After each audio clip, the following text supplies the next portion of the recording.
life every day.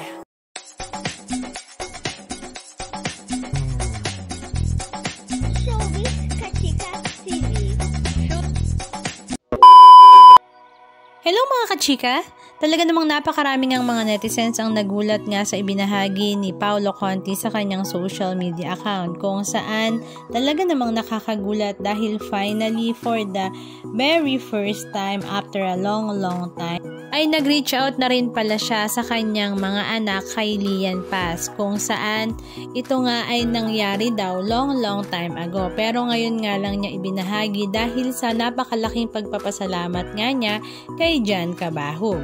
Sino nga ba si Jan Cabahug? Si Jan Cabahug nga ay ang asawa ngayon ng kanyang dating asawa na si Lian Paz. At si Jan Cabahug na rin nga ang tumayong tatay sa kanyang mga anak na sila Sonia at Salin. Ito nga ang caption ni Paolo sa kanyang latest post sa kanyang social media account. Happy birthday, Jan! I want to take this opportunity to thank you for allowing Lian and my kids nung araw na to. Oo, hinintay ko talaga ang birthday mo to publicly express my gratitude to you.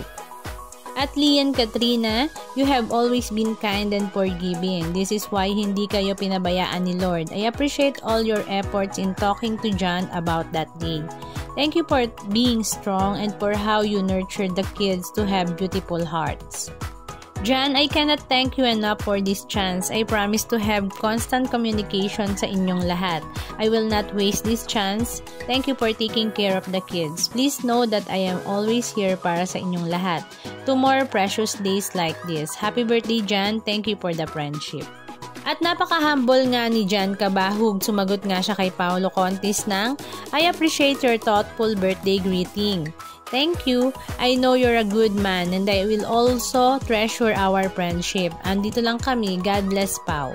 Ang mga kaibigan naman ni Paolo Contis sa showbiz industry ay talaga namang tuwang-tuwa dahil finally nga daw ay nag-reach out na siya sa kanyang mga anak at sa kanyang dating asawa. Ang mga netizens naman ay halo-halo nga ang mga reaksyon. Meron nga positibo at may negatibo dahil bakit daw pinatagal pa ng ganito katagal na panahon ni Paolo bago siya mag-reach out sa kanyang mga anak. Ang iba naman ay sinasabi na sana naman daw ay dumating rin ng time na mag-reach out din siya kay LJ Reyes kung saan meron nga rin siyang anak dito na si Summer. Inaabangan rin nga daw ng mga netizens na humingi rin siya ng tawad kay Yen Santos kung saan ito nga ang kanyang huling naging karelasyon. Total naman daw ay humingi na ng tawad si Yen Santos sa kanyang mga naapakan at nasaktan noon. Anong masasabi nyo mga kachika? Just comment down below. And please don't forget to subscribe. Thank you!